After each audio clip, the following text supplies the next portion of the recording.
Bem-vindo ao canal Ágapes. Nosso trabalho é totalmente livre de investimentos externos. Ajude-nos a manter esse trabalho através do Pix que aparece em sua tela. Aproveite o conteúdo. O sentido profético das festas de Israel, por Harold Walker. Capítulo 8. Dia da Expiação. O dia da expiação acontece no 10º dia do 7º mês. O número 7 simboliza perfeição, cumprimento e o alcance do máximo. O ano religioso encerrava-se com esse mês. Já o número 10 representa prova, teste e avaliação, conforme Apocalipse capítulo 2, versículo 10. Desde o primeiro dia, quando as trombetas eram tocadas para anunciar a proximidade desse dia, até o 10º dia, era um tempo de prova e reflexão sobre o significado da expiação. Para Israel, o dia da expiação era a festa mais importante, até mesmo maior que tabernáculos, apesar de sua duração ser de apenas um dia. Eles a chamavam de Sábado dos Sábados. Conto popular judaico sobre o dia da expiação. O mundo de Deus é grande e santo. Entre as terras santas no mundo está a terra santa de Israel. Na terra de Israel, a cidade mais santa é Jerusalém. Em Jerusalém, o lugar mais santo é o templo. No templo, o lugar mais santo é o Santo dos Santos. Há 70 povos no mundo. Entre os povos santos está o povo de Israel. O mais santo do povo de Israel é a tribo de Levi. Na tribo de Levi, os mais santos são os sacerdotes. Entre os sacerdotes, o mais santo é o sumo sacerdote. Há 354 dias no ano. Entre estes, os feriados são santos. Mais alto do que estes é a santidade do sábado. Entre os sábados, o mais santo é o dia da expiação, o sábado dos sábados. Há 70 línguas no mundo. Entre as línguas santas está o hebraico, a língua santa. E acima de tudo, nesta língua está o santo e a santa Torá. E na Torá, a parte mais santa são os 10 mandamentos. E entre os 10 mandamentos, a mais santa de todas as palavras é o nome de Deus. E uma vez durante o ano, numa certa hora, essas 4 santidades supremas do mundo se reúnem em uma só. Esse é o dia da expiação, quando o sumo sacerdote entra no lugar santíssimo e pronuncia o nome de Deus. Esta é uma hora de extrema santidade e temor, um momento de perigo supremo, não apenas para o sumo sacerdote, mas para todo o povo de Israel. Pois se nesse instante Deus nos livre, um pensamento pecaminoso ou falso ocorrer à mente do sumo sacerdote, o mundo inteiro será destruído. Preparação para encontrar-se com Deus. Veja o que lemos em Levítico, capítulo 16, versículos 1 ao 3. Falou o Senhor a Moisés, depois da morte dos 2 filhos de Arão, que morreram quando se chegaram diante do Senhor. Disse, pois, o Senhor a Moisés: Dize a Arão, teu irmão, que não entre em todo o tempo no lugar santo, para dentro do véu, diante do propiciatório que está sobre a arca, para que não morra, porque aparecerei na nuvem sobre o propiciatório. Com isso entrará Arão no lugar santo, com um novilho para oferta pelo pecado e um carneiro para o holocausto. Devemos nos atentar ao fato de que, frequentemente, não paramos para refletir sobre quem Deus é, sobre sua imensa santidade e presença. Quando alguém trabalha com eletricidade ou grandes estruturas, é sempre muito respeitoso, pois sabe que em uma fração de segundo algo pode dar errado e causar danos irreparáveis. Mesmo trabalhando diariamente com esses elementos, nunca perde o respeito. Bombeiros, eletricistas e trabalhadores que lidam com grandes alturas são extremamente cuidadosos e não brincam com o perigo. Imagine então aproximar-se da presença de Deus. Isso deveria inspirar um temor reverente e respeito profundo. Não é algo a ser feito com leviandade, desleixo ou brincadeira. Aproximar o homem a Deus é uma tarefa desafiadora, pois a santidade de Deus cria uma grande distância entre ambos. O grande objetivo de Deus na história é unir-se à sua igreja. Isso significa que essa distância precisa ser superada, e para isso é necessário uma grande preparação e renúncia. Esse é o propósito de todas as festas, e especialmente do dia da expiação. Podemos considerar essa festa como um manual de lições para permitir que o homem se aproxime de Deus com segurança e sem correr o risco de morrer, não para uma simples visita, mas para habitar com Ele eternamente. Há diferentes níveis da presença de Deus, e cada nível exige uma proteção específica. Na figura do tabernáculo, há o átrio, o lugar santo e o santíssimo. A santidade de Deus é tão intensa que pode nos destruir instantaneamente, assim como a eletricidade de alta tensão ou a radiação de alta intensidade. Embora Deus deseje aproximar-se de nós sem nos prejudicar, se não houver proteção, como o sangue de Jesus, sua natureza e poder nos esmagariam. Mas na nova aliança, temos provisão para esse problema. O sangue de Jesus nos oferece um novo e vivo caminho até o véu, o nível mais alto de proximidade com Deus.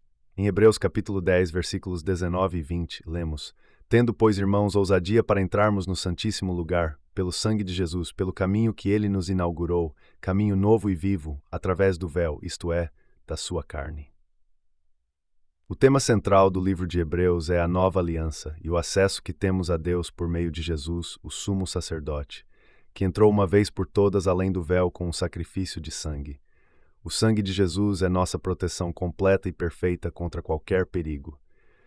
Se entrarmos no Santíssimo Lugar pelo sangue de maneira correta, não há risco algum. Assim, é possível aproximar-se de Deus por causa do sangue. Geralmente, não damos o devido valor ao sangue porque não conseguimos compreender a imensidão de Deus ou de sua santidade. Não concebemos o quanto ele é bom, santo e amoroso. Se Deus nos revelasse toda a sua bondade, nós não suportaríamos. Quando Moisés pediu para ver a glória de Deus em Êxodo capítulo 33, versículos 18 a 23, Deus respondeu-lhe dizendo que faria passar toda a minha bondade diante de ti, e que só poderia vê-lo pelas costas, pois, se o visse face a face, morreria. O profeta Daniel, em sua experiência com a presença de Deus, ficou tão fraco que perdeu todas as forças, como lemos em Daniel capítulo 10, versículo 8. Da mesma forma, Moody, um grande herói da fé, sentiu o amor de Deus de modo tão intenso que teve de pedir que ele retirasse sua mão, senão morreria. A presença de Deus é muito poderosa, e o dia da expiação representa o ápice dessa presença. A história não se limita apenas à Páscoa e ao Pentecostes. Há ainda mais de Deus para experimentarmos. Receber o batismo no Espírito Santo e em fogo não é suficiente para nos preparar completamente para o encontro com Deus. A palavra nos mostra uma sequência a ser seguida, e estamos entrando nessa fase final, nos últimos preparativos para nos encontrarmos com Ele. Mas agora Deus não vem para um encontro superficial. Existem condições essenciais a serem cumpridas para que Ele possa unir-se em casamento e habitar para sempre com a Igreja. Veja o que lemos em Amós capítulo 4, versículo 12. Prepara-te, ó Israel, para te encontrares com o teu Deus. Por que tanto preparo? Não há nada mais terrível sobre a face da terra do que um encontro com Deus. É impossível imaginar algo mais assustador. Nos últimos dias, as pessoas farão de tudo para evitar esse encontro. Pedirão até que os montes caiam sobre si, desde que possam fugir do confronto com Deus. Mas isso não adiantará, não haverá escapatória. Todos terão de encará-lo face a face, como está escrito em Apocalipse capítulo 6, versículos 15 a 17. Todas as festas foram cumpridas em Jesus em um só tempo, com um único sacrifício. Mas sua obra é tão grande que não pode ser explicada apenas por uma festa.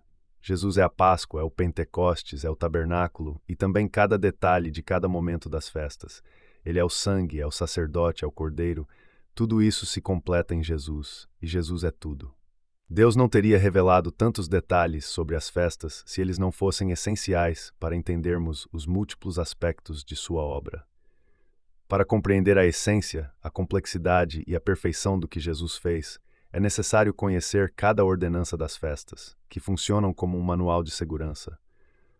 Antes de entrarmos na sua presença, devemos verificar se todos os sacrifícios, o incenso, o chão e os vasos santos, entre muitos outros detalhes, estão em ordem, para que não sejamos consumidos pela sua presença. Essa preparação não era rápida. Era um ano inteiro de expectativa, um dia dedicado a tocar trombetas para avisar que o momento estava próximo, mais 10 dias de espera e, finalmente, um dia de aflição para toda a nação, onde cada pessoa preparava sua alma, aguardando a expiação que seria feita pelo sumo sacerdote no Santo dos Santos. Este é o ponto máximo do encontro de Deus com o homem. Significado de expiação. Expiação significa reconciliação, propiciação, redenção ou resgate. Não é uma palavra comum no português cotidiano, nem é amplamente usada na igreja. Propiciatório, outra palavra pouco comum, deriva de propiciação. No dia da expiação, o sacerdote dirigia-se ao propiciatório. Redenção significa posse renovada, é quando algo que nos pertenceu anteriormente é recuperado. Resgate é o valor pago pela redenção, como em um sequestro ou no pagamento de uma penhora. Por exemplo, ao empenhar uma joia no banco em troca de dinheiro, a joia permanece como garantia até que o valor seja resgatado. Assim, o resgate é a ação de recuperá-la. A redenção de uma pessoa indica que ela pertencia a Deus, mas se vendeu e foi então comprada de volta. Nós pertencíamos a Deus, mas nos desviamos e ele precisou nos remir, pois nos entregamos ao poder de Satanás. Voltamos a ser propriedade de Deus através da redenção, e o preço pago por essa redenção foi o sangue de Jesus. Propiciação é o ato de apaziguar a justa ira de alguém a quem ofendemos, e reconciliação é o resultado da propiciação. Nós pecamos contra Deus, e para aplacar sua ira justa, a propiciação é necessária. Isso significa oferecer algo que satisfaça a ira daquele que foi lesado. Em Gênesis capítulo 32, versículos 13 a 20, lemos que, ao retornar à terra de Israel, Jacó enviou presentes a Esaú para tentar amenizar sua raiva, causada pela bênção que ele roubara de seu irmão. No contexto cultural de Levítico, acreditava-se que sacrifícios e ofertas, construções de catedrais e grandes obras poderiam aplacar a ira de Deus pelos pecados, ou seja, para que houvesse propiciação. Contudo, a Escritura é clara. Jesus não aceita nada como expiação além de seu próprio sangue. Expiação é a propiciação por meio do sangue de Jesus.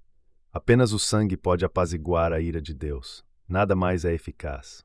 As obras humanas não conseguem cumprir esse propósito, pois o reino de Deus não é uma balança onde os pecados podem ser compensados por boas ações. Somente o sangue de Jesus pode fazer com que Deus se esqueça dos nossos pecados, pois cada pecado e cada injustiça cometida clamam incessantemente aos seus ouvidos. Nada pode calar essa voz, exceto o sangue. Quando o homem tenta acalmar a Deus por meio de boas obras, está apenas agravando sua situação. O dia da expiação era um dia em que muito sangue era derramado em várias ocasiões. Era o dia de purificação nacional, a expiação pela nação.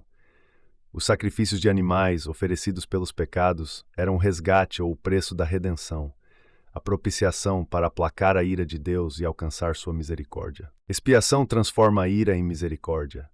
No propiciatório sobre a arca da aliança, entre os querubins está a misericórdia, mas dentro da arca está a lei de Deus. O sangue sobre o propiciatório satisfaz as exigências da justiça da lei. Os querubins representam toda a criação de Deus, com rostos de leão, boi, águia e homem. Toda a criação aguarda ansiosamente a manifestação dos filhos de Deus, como está em Romanos capítulo 8, versículo 19. Os anjos também observam atentamente o propiciatório, pois sabem que ali está a chave para resolver todo o problema da criação, conforme lemos em 1 Pedro capítulo 1, versículo 12. É o lugar mais importante do universo, onde o homem encontra-se com Deus. A palavra propiciatório na Bíblia em português é traduzida em inglês como mercy seat, ou seja, assento de misericórdia.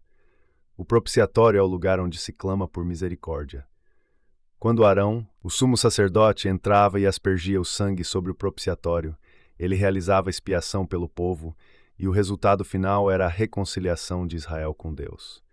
Era necessário que essa purificação fosse realizada uma vez por ano no dia da expiação, para que o povo e Deus pudessem continuar a viver em comunhão.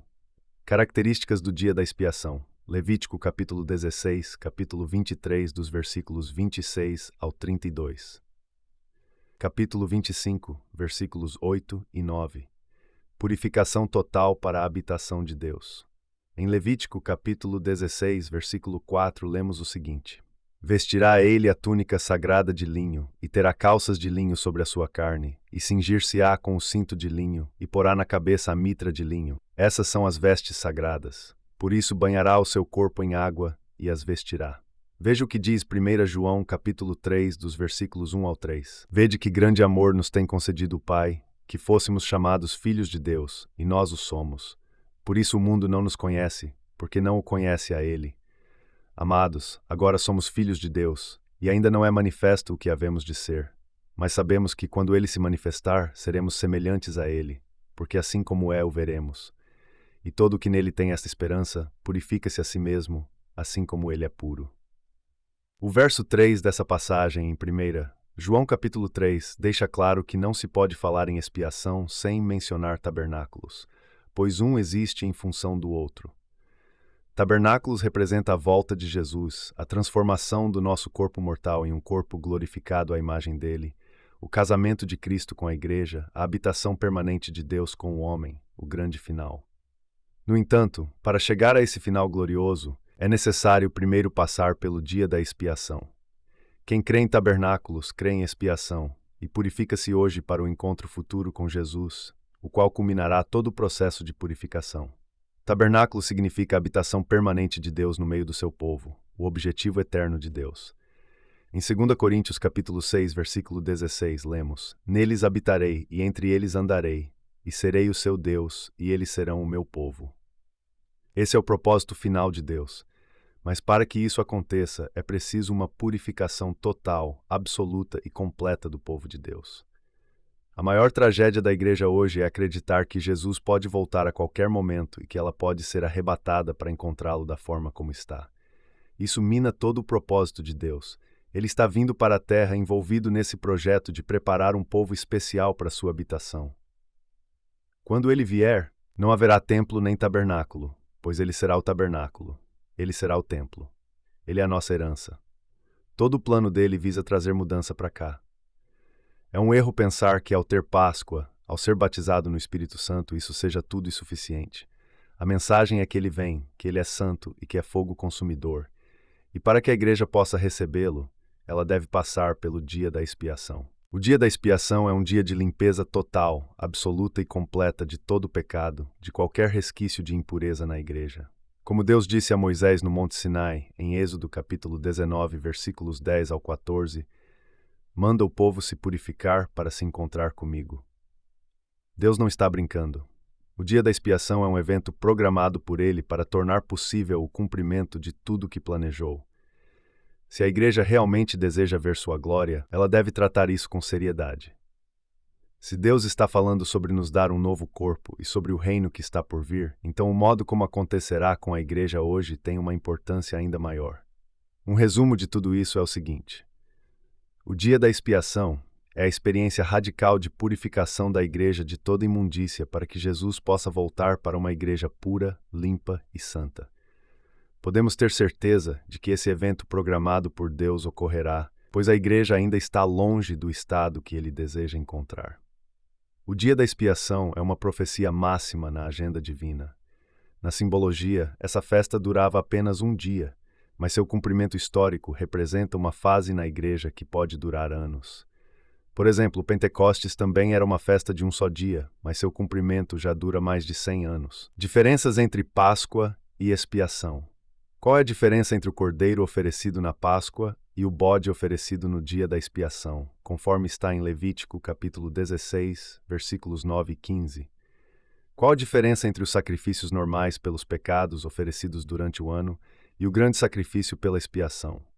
Precisamos entender essas diferenças para melhor compreender a distinção entre a nossa salvação inicial e a experiência de purificação da igreja antes da volta de Cristo.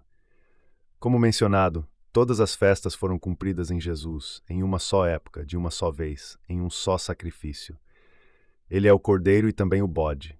Ele é tudo, mas sua obra é tão grandiosa que não poderia ser explicada com uma única figura. Jesus, pela morte na cruz, na época da Páscoa, realizou uma obra consumada. Ele não morreu na Páscoa para depois precisar morrer novamente na expiação. Jesus não vai morrer duas vezes, pois o que ele fez na Páscoa serve para tudo. Então, por que precisamos da expiação após a Páscoa e o Pentecostes? A tendência é pensar que houve purificação total dos pecados no momento do batismo para a remissão dos pecados. Vemos uma sequência. O cordeiro foi sacrificado no Egito, recebemos perdão, fomos libertos de Faraó, saímos do Egito, o mundo, caminhamos pelo deserto, celebramos Pentecostes, recebendo a lei de Deus, figura do batismo no Espírito Santo, e agora falta apenas entrar na terra prometida. Mas nesse ponto entra a expiação, pois antes da festa de tabernáculos é necessário passar pelo dia da expiação. O sangue do cordeiro nos libertou de Faraó e do Egito, mas agora a situação é outra, pois não somos mais escravos. Estamos em nossa terra, sem inimigos externos, mas o pior inimigo ainda permanece: nós mesmos. Mesmo sem inimigos externos, como tentações de pecados graves ou ataques demoníacos, os inimigos internos ainda podem nos impedir de encontrar-nos com Deus. Mesmo após o perdão na Páscoa e o recebimento do Espírito Santo no Pentecostes, esses inimigos internos permanecem? Infelizmente, sim. A obra de Cristo foi completa, mas por falta de revelação, a igreja ainda está repleta de carnalidade e imperfeições. Quando Jesus morreu e ressuscitou, ele entrou no Santo dos Santos com seu próprio sangue e realizou uma propiciação eterna. O dia da expiação representa um momento histórico e profético em que a Igreja compreenderá o significado pleno dessa obra inicial. Se entendermos que Deus virá habitar entre nós na Terra, isso transformará nossa forma de viver. Perfeição coletiva. Uma grande diferença entre a Páscoa e a expiação é que a Páscoa era celebrada nas casas particulares, por família, enquanto a expiação era celebrada no Santo dos Santos em favor de toda a nação. A Páscoa é uma experiência mais pessoal, enquanto a expiação é mais coletiva. A expiação não é uma experiência individual, pois Deus não quer habitar apenas conosco, mas com uma grande nação.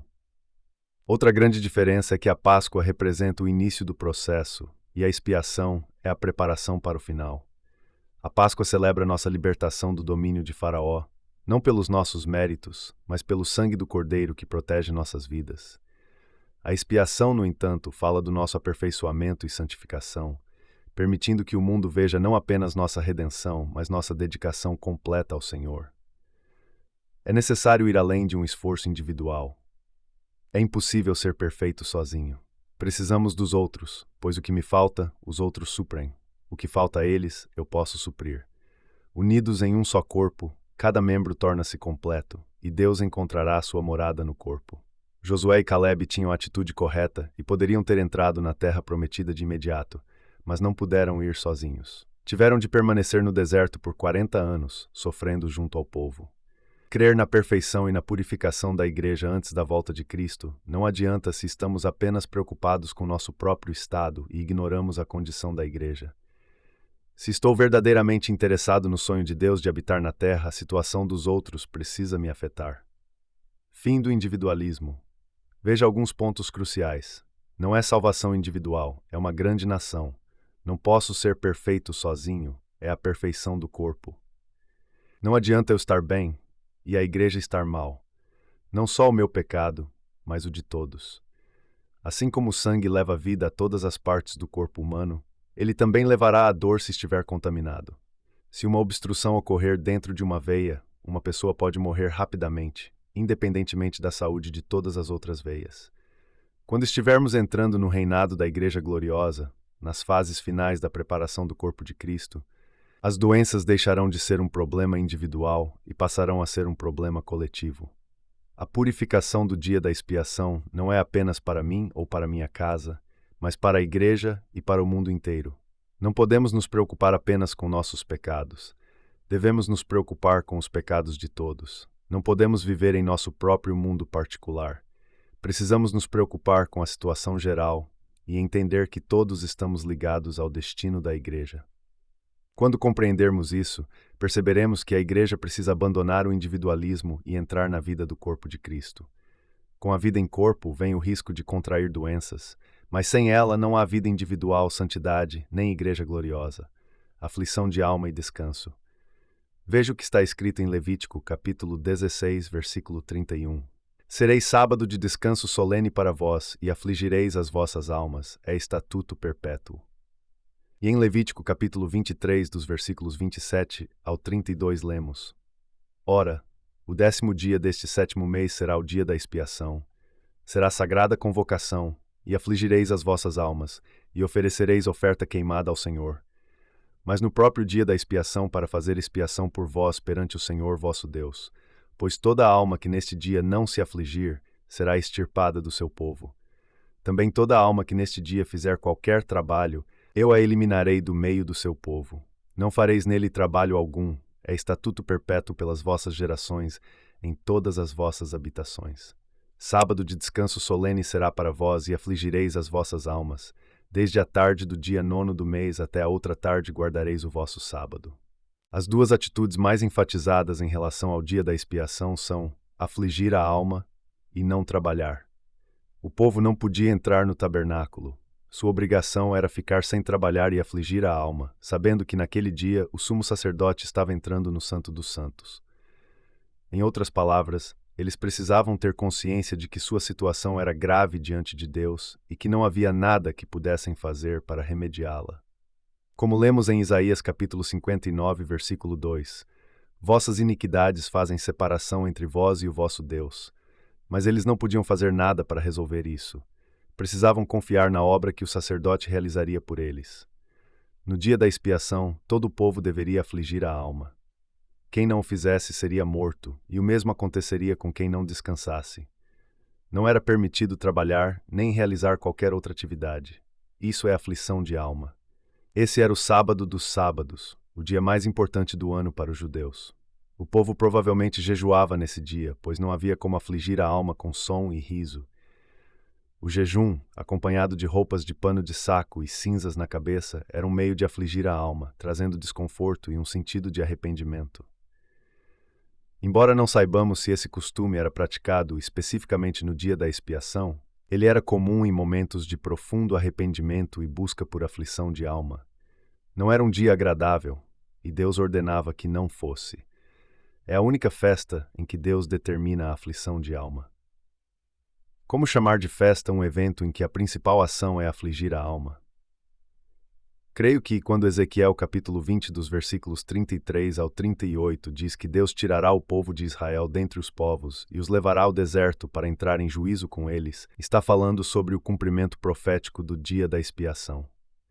E em Jeremias capítulo 31, versículo 9, e Zacarias capítulo 12, versículo 10, ao dizer que Deus derramará o espírito de choro e de súplica sobre a casa de Israel nos últimos dias, também se refere a esse cumprimento profético.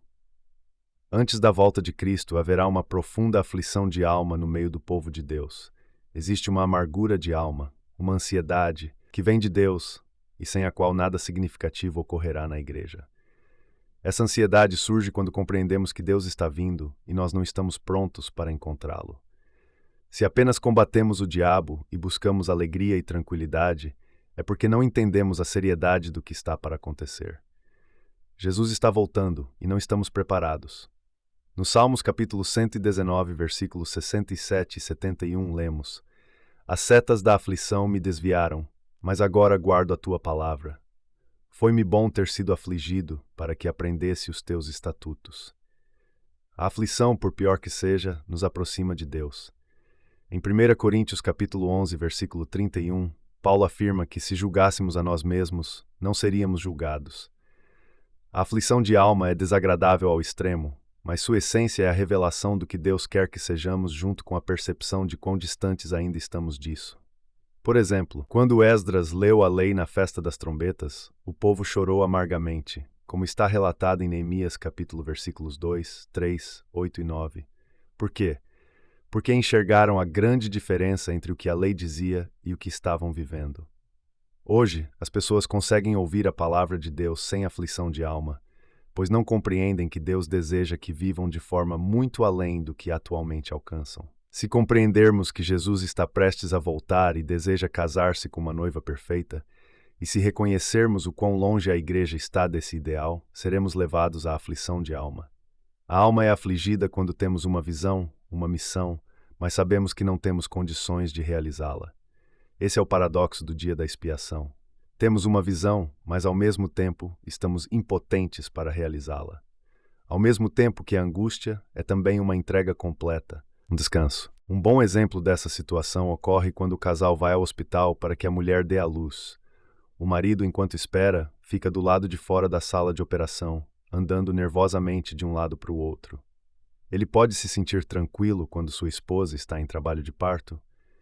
Por outro lado, o que ele poderia fazer para ajudar? Não há nada que ele possa fazer diretamente, mas é impossível não se importar, pois ele está emocionalmente ligado a ela. E a mulher? Ela pode fazer o bebê nascer mais rápido? Depende da sua boa vontade e do seu esforço? Não. Ela pode fazer força durante as contrações, mas quando a dor passa, não adianta fazer mais nada além de descansar. Ela não pode produzir as contrações. A única coisa que ela pode fazer é esperar e recuperar as forças para as próximas dores. Isso é aflição de alma e descanso total. Esse exemplo nos mostra que, ao mesmo tempo em que não podemos fazer nada por nós mesmos para preparar a igreja para a volta de Cristo, o que vai acontecer não será alheio a nós, mas sim através de nós. Não podemos acelerar o processo, mas isso nos afeta diretamente. Esse evento não pode ser fabricado ou forçado, mas também não podemos nos manter indiferentes, pois ele nos atinge profundamente. Em Apocalipse capítulo 12, versículos 1 e 2 lemos: E viu-se um grande sinal no céu, uma mulher vestida do sol, e estando grávida, gritava com dores de parto, sofrendo tormentos para dar à luz. Santificação ao ver a obra completa de Cristo. Veja o que diz Efésios capítulo 5, dos versículos 25 ao 27. Cristo amou a igreja e a si mesmo se entregou por ela, a fim de a santificar, para apresentá-la a si mesmo igreja gloriosa, sem mácula, nem ruga, nem qualquer coisa semelhante, mas santa e irrepreensível. Cristo morreu, não apenas para perdoar nossos pecados e nos conceder salvação e vida eterna individual, mas conforme essa passagem em Efésios, para nos santificar e apresentar a si mesmo uma igreja gloriosa, sem mácula nem ruga. É triste perceber que hoje a santidade liberada pela morte de Cristo ainda não se manifestou plenamente em nós nem na igreja. A igreja deve sentir a dor para que essa obra se torne prática, pois do jeito que está, parece que a morte de Cristo não resolveu muita coisa. Os efeitos da morte de Cristo têm sido praticamente invisíveis na igreja atual. O dia da expiação representa o juízo de Deus começando pela purificação da sua casa, como lemos em 1 Pedro capítulo 4, versículo 17 e 1 Coríntios capítulo 3, versículo 14. O que Deus quer ver na terra é um povo realmente santo. A qualidade da vida de Deus está disponível para nós. Não é uma utopia. Ele providenciou isso para nós. Acabamos de ler em Efésios que ele espera uma igreja sem mácula nem ruga, santa e irrepreensível. De onde virá essa glória da igreja? Do jeito que está hoje, ela não é gloriosa. Onde está a glória? Está no santíssimo lugar, onde ocorre o encontro com Deus. Se a igreja vai receber essa glória, ela precisará ir ao encontro de Cristo, experimentando arrependimento profundo no santíssimo lugar e recebendo a vida de Deus, a qual se manifestará no cotidiano da vida terrena. A vida de Deus em nós não surge apenas através de oração ou arrependimento por esforço humano, mas ao ver Jesus, não no arrebatamento, mas no santíssimo lugar. Oração, arrependimento e aflição de alma apenas preparam o caminho, mas o que realmente nos transforma é entrar no santíssimo lugar. Ver Jesus quando ele voltar transformará nosso corpo, mas ver Jesus no santíssimo lugar antes da sua vinda trará a revelação da sua pessoa. A igreja precisa ter uma experiência profunda com Deus no Espírito, diferente da experiência vivida no movimento pentecostal e diferente da que teremos no dia da volta de Cristo. O dia da expiação é essa experiência. Será a revelação do coração de Deus ao nosso coração e será tão intensa que sairemos marcados por ela. Será como uma vacina contra o pecado. Hoje saímos de um culto abençoado e pecamos logo em seguida porque nos falta convicção. Somos inconstantes, infiéis, volúveis e emotivos. Num instante declaramos nosso amor por Deus e choramos no altar. No outro já estamos agindo e falando coisas que ele abomina. Às vezes, não dá tempo nem de chegar à porta da igreja antes de cairmos. Mas quando Deus puder compartilhar conosco apenas uma fração da dor que ele sente ao pecarmos, ficaremos tão impactados que nos tornaremos praticamente incapazes de voltar a pecar. A dor do coração de Deus será transmitida ao nosso e deixará marcas profundas. A superficialidade e banalização com que encaramos as coisas hoje ficarão para trás. Seremos filhos maduros que compreendem e amam o Pai profundamente e jamais aceitarão qualquer atitude, ação ou palavra que o entristeça. É um círculo virtuoso. Pela esperança de encontrá-lo no Santíssimo Lugar, teremos motivação para nos purificar, assim como ele é puro, conforme lemos em 1 João capítulo 3, versículo 3. Ao encontrá-lo, ficaremos tão cheios de amor e temor que seremos purificados. O olhar dele, a expressão de seu rosto incutirá em nós um temor tal que a santidade será um efeito colateral inevitável. Se isso não for verdade, e se esse encontro no Santíssimo Lugar não puder ocorrer antes da volta de Cristo, então jamais haverá uma noiva perfeita para ele. Precisamos de algo novo, algo transformador, para mudar o quadro atual. Conversão é maravilhoso, e o batismo no Espírito Santo também. Mas se não avançarmos em direção ao dia da expiação, nunca seremos santos de verdade. O sumo sacerdote, veja o que está escrito em Levítico, capítulo 16, versículo 32.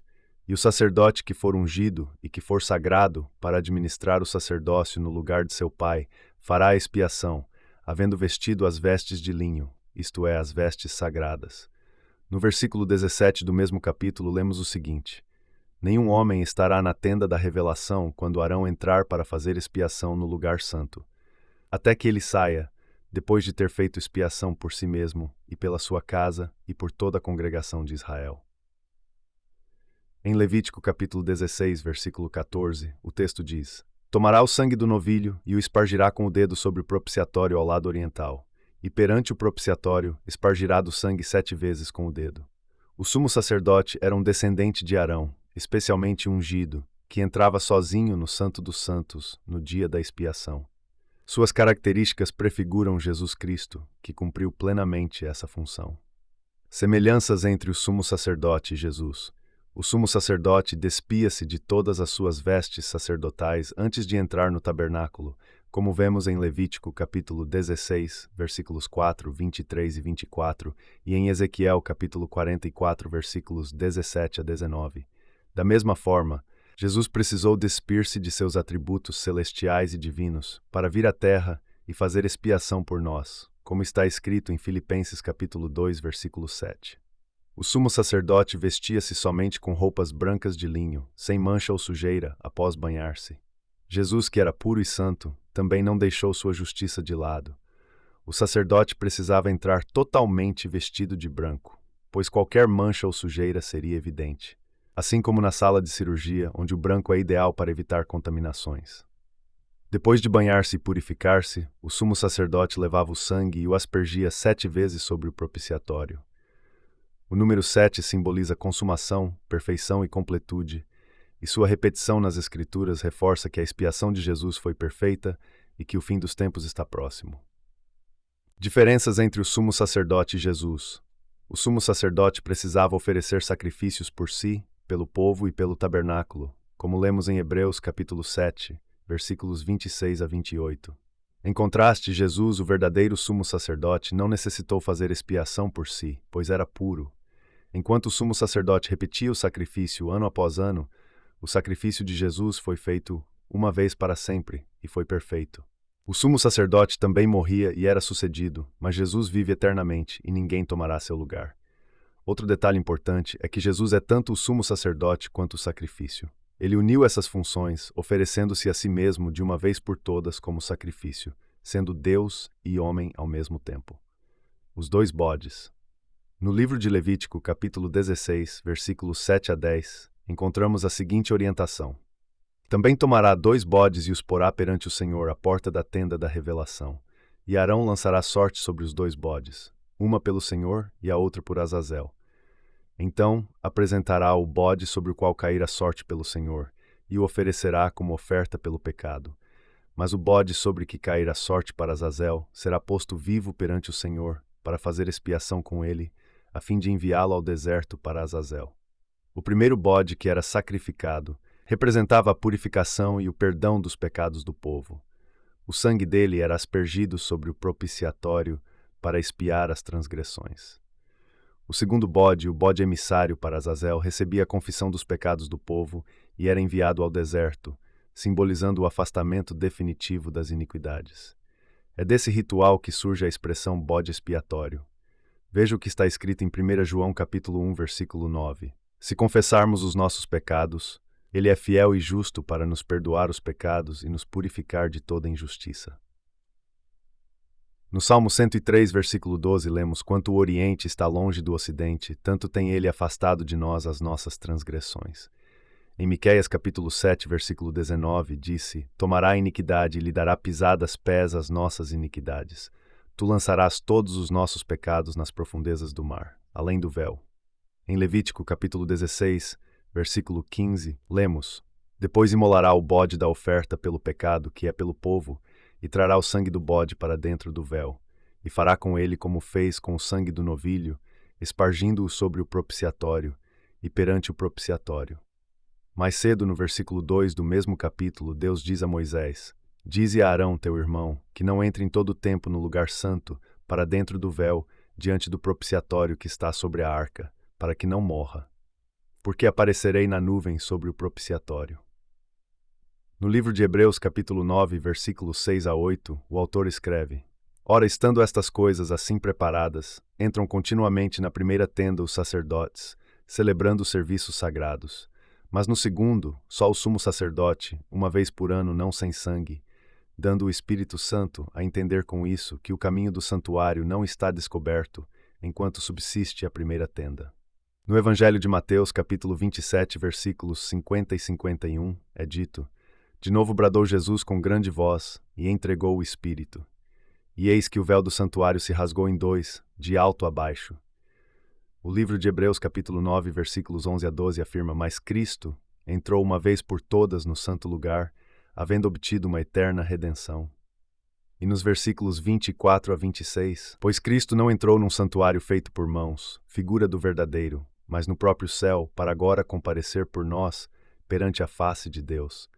Nem ainda para se oferecer muitas vezes, como o sumo sacerdote entra de ano em ano no santuário com sangue alheio. Mas agora, na consumação dos séculos, uma vez por todas se manifestou para aniquilar o pecado pelo sacrifício de si mesmo. O véu simboliza a separação entre Deus e o homem. No tabernáculo, ele protegia o homem da santidade de Deus. O dia da expiação era o único momento do ano em que o sumo sacerdote entrava no Santo dos Santos, mas mesmo assim ele entrava com grande temor, cumprindo rigorosamente os rituais. Como diz o autor de Hebreus, no capítulo 9, versículo 8, dando o Espírito Santo a entender com isso que o caminho do santuário não está descoberto enquanto subsiste a primeira tenda. A presença de Deus no meio do povo era um desejo constante, mas o tabernáculo e o sistema de sacrifícios mostravam que o caminho para a comunhão plena com Deus ainda estava fechado, servindo apenas como figura e sombra do que haveria de ser revelado em Jesus Cristo. A intenção de Deus em permitir a entrada contínua do povo em sua presença. Deus sempre desejou que seu povo entrasse em sua presença continuamente. Quando ele instrui Arão a não entrar no santo lugar em todo o tempo, nota-se um clamor oculto, além das palavras que expressa como eu gostaria que vocês entrassem. Este é o anseio de Deus, a necessidade de comunhão com seu povo. Henry Nouwen refere-se a isso como a impotência de Deus. Ele ama profundamente e anseia por nossa comunhão. A dor de Deus por nossa falta de proximidade é imensa. Ele é amor puro e hoje busca um povo que compartilhe e sinta esse mesmo anseio. Em contraste com os sacerdotes do Velho Testamento, Jesus entrou no Santíssimo Lugar e permaneceu lá. Não precisou sair, pois resolveu definitivamente a separação entre Deus e o homem. Ele foi o nosso precursor, o primeiro homem a passar além do véu e a permanecer lá, mas não ficará sozinho, pois logo também entraremos. Ele abriu o caminho. No livro de Hebreus, capítulo 10, versículos 19 e 20, lemos: Tendo, pois, irmãos, ousadia para entrarmos no Santíssimo Lugar, pelo sangue de Jesus, pelo caminho que ele nos inaugurou, caminho novo e vivo, através do véu. Quando entrarmos no Santíssimo Lugar e olharmos nos olhos de Deus, certamente experimentaremos muitas sensações.